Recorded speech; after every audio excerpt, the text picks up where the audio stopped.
दिल्ली विधानसभा चुनाव को देखते हुए तमाम पार्टियां रैलियां पदयात्राओं में तेजी पकड़ रही हैं। वहीं अगर बात किया जाए तो इसी बीच दिल्ली विधानसभा चुनाव में 50 पार्टियों से मिलकर बना भारत गठबंधन ने भी अपने कई प्रत्याशी दिल्ली में उतारे हैं। जैसे नई दिल्ली विधानसभा से भारत गठबंधन के मजबूत दल राष्ट्रीय लोक कल्याण पार्टी से उम्मीदवार अरुण कुमार शर्मा को बनाया गया है।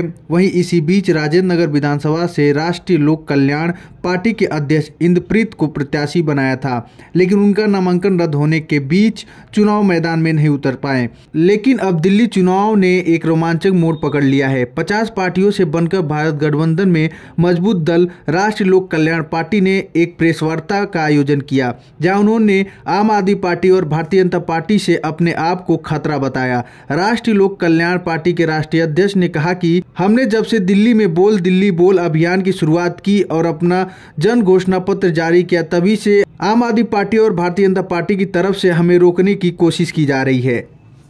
पिछले 48 घंटों के अंदर ना बहुत कुछ बदल गया है। सबसे पहले जैसे हमने ये जन घोषणा पत्र अपना जारी किया और वहाँ अच्छा उसका प्रेस कवरेज मिला, तो पहले तो कई प्रेस वालों के ऊपर दबाव बनाया गया कि इसको उस तरीके की कवरेज ना दी जाए जो मिल सकती है। ये दिल्ली का और कैपिटल का हाल है।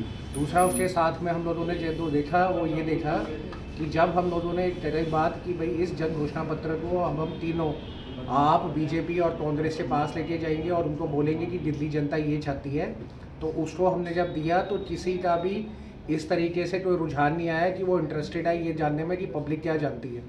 तो वो तो जो फ्री की रेवड़ियाँ उसी के ऊपर सारे चल रहे हैं। फिर हमने अब कल से जो अपना कार्यक्रम चालू किया, जहाँ पे हमने नई दिल्ली के अंदर बीके दत्त कॉलोनी के अंदर अपना जन आंदोलन का पहला प्रदर्शन किया और जितने भी भारत गठबंधन समर्थित कैंडिडेट्स हैं उन सबके भी एरियाज़ के अंदर में ये जन आंदोलन का कार्यक्रम शुरू करा गया है।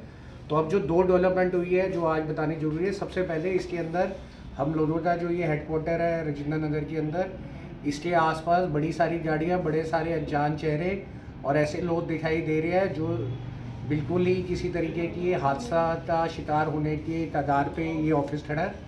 साथ ही साथ में इसके साथ में रात को 10-10 बजे तक भी गाड़ियां लगी हुई हैं। बड़े लोग ऊपर आ रहे हैं, नीचे आ रहे हैं। सिक्योरिटी का मसला है जिसको हम प्रशासन के सामने और आपके मीडियम से बताना चाह रहे हैं। दूसरा एंगल इसके अंदर यह है कि कुछ ऐसे कॉर्पोरेट वर्ग जो इन पार्टियों से सटे हुए हैं, वो कॉर्पोरेट वर्ग भी हम लोगों को अप्रोच कर रहे हैं कि आप ये जन आंदोलन को ज़मीनी तौर पर रोक दें। तो जहाँ पे पार्टियाँ आज वोट मांगने के लिए उतरी है, भारत गठबंधन और सारा समर्थन जो जन आंदोलन को दे रहा है उसको दबाने के लिए ये ताकतें लग चुकी हैं।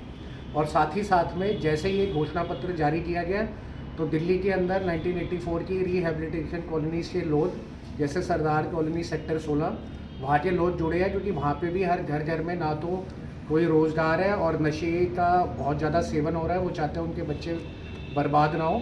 साथ ही साथ में पंजाब से भी जितने मोर्चे लगे हुए हैं उन सारे साथियों ने भी हमें बताया कि पंजाब को गुमराह करके जिस तरीके से यहाँ पे राजनीति करी जा रही है उसको रोका जाए। और तीसरा जो एंगल सबसे बड़ा निकल के आया कि आज जो वहाँ पे मोर्चे लगे हैं जिसमें टीचरों को भी वेतन नहीं दे पा रहे, बट वो सारा पैसा पंजाब का यहाँ पर लाके अपने इलेक्शन में झोंक रहे हैं, तो उससे और ज़्यादा पीड़ा है पंजाब के लोगों में जो ये जन आंदोलन का पार्ट बन चुकी है। अगर सबसे ज़्यादा तो देखें जो कांग्रेस है उसका तो हम कुछ कह नहीं सकते, बट आम आदमी पार्टी और बीजेपी मेन कंटेंडर ये दोनों ही है। और दोनों के साथ ऐसा हो सकता है क्योंकि हम राजेंद्र नगर की सीट में हमारे साथ क्या हुआ वो हम देख चुके हैं। और दूसरा एक जो बड़ा पहलू है कि एक 10,000 मार्शल जिनको निकाला गया और उनको झूठे वादे करेंगे, और जब उन्होंने अपने इंसाफ की लड़ाई लड़ने के लिए धरना प्रदर्शन किया तो उनको कोई भी मीडिया की कवरेज नहीं मिली। तो एलजी जिम्मेदार है या आम आदमी पार्टी जिम्मेदार है, एटलीस्ट कोई आके उनको बयान तो दे। और साथ ही साथ में जो पिछले 13 साल में जब अन्ना जन आंदोलन हुआ था उसमें जुड़े हुए लोग और बड़े सारे ऐसे परिवार जिनके लोगों ने अपनी ज़िंदगियां बर्बाद कर दी, और आज भी कुछ ऐसे लोग जो उसमें कार्य करते हैं उनके साथ भी इन्होंने क्या असर किया है, वो सारे भी इस आंदोलन में आया कि सिर्फ 5-6 लोगों को ही पार्टी प्रमोट बना के पार्टी का सारा काम और पैसा उन्हीं के जेबों में। लेकिन राजेंद्र नगर से जब आपका नामांकन रद्द हुआ तो आपने राघव चड्ढा, पीछे कारण ये था क्योंकि ये सिख और पंजाबी वोटे हैं। अभी आप इलेक्शन में देखेंगे तो जो पुराने 2-3 नेता हैं वही सारे अलग अलग बीजेपी और आम आदमी पार्टी से निकले हैं, बट एक पंजाबियों की और सरबत्ता भला की सोच पे चढ़ने वाले हम ही सारे लोग हैं जिन्होंने साबित करके दिखाया कि जब भारत गठबंधन बना तो 80 पार्टियों को हम लोग अपने साथ ले आए क्योंकि हर बंदा दिल्ली की वेलफेयर डेवलपमेंट चाहता था। यही चीज़ इनसे बर्दाश्त नहीं हो रही, तो जो इनका एंटी सिख और एंटी पंजाबी स्टैंड है वो इस हद तक जा सकता है कि अब हमारा घेराबंदी करी जाए और साथ में कॉर्पोरेटरों को बीच में डाल के हमें लालच दिए जाए। सरकार प्रशासन से क्या अपील है? प्रशासन से हमारी ये अपील है कि हम लोगों के साथ जो इस तरीके की एक्टिविटीज़ हो रही है तो हमें सुरक्षा प्रोवाइड करवाई जाए, और साथ ही साथ में सुरक्षा यहाँ नहीं, जो नई दिल्ली के अंदर और बाकी एरियाज़ के अंदर हमारे गठबंधन सपोर्टेड कैंडिडेट्स, क्योंकि सब जन आंदोलन में जनता को जोड़ रहे हैं, तो जब वो वहाँ पे प्रचार कर रहे हैं और जन आंदोलन कर रहे हैं, उनके ऊपर उसी इलाके में भी अटैक होने के बहुत बड़े चांसेस हैं। ये अपील है कि एक को बहुत बहुत धन्यवाद।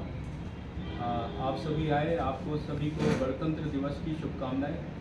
गणतंत्र दिवस क्यों मना? आंदोलन में जिस तरह से पहले आंदोलन को एक पार्टी ने हाईजैक किया और फिर एक आम आदमी पार्टी को दूसरी पार्टी ने खड़ा किया, वो दोनों पार्टियां एक बीजेपी और एक कांग्रेस थी, तो उन्हीं की उमस थी आम आदमी पार्टी।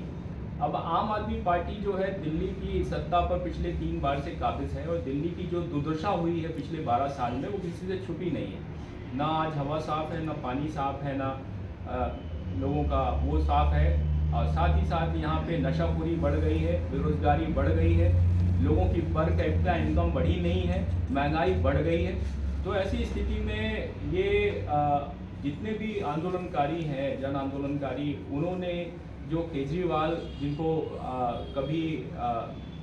जिनके साथ काम किया था, वो कभी हमारे नेता नहीं थे। एक परिस्थिति थी जिसमें वो नेता बने, और बाद में किस तरीके से उन्होंने अपने साथियों को क्रमबद्ध तरीके से हटाया बारी बारी से, और पूरी पार्टी पे कब्जा किया, और साथ ही साथ जो आंदोलन की विचारधारा थी, एक भ्रष्टाचार मुक्त व्यवस्था लानी है, स्वराज स्थापित करना है, उन सभी को ख़त्म कर दिया। और आज स्वराज के नाम पर केजरीवाल राज, और साथ ही साथ भ्रष्टाचार मुक्त व्यवस्था के नाम पे भ्रष्टाचार को डबल कर दिया।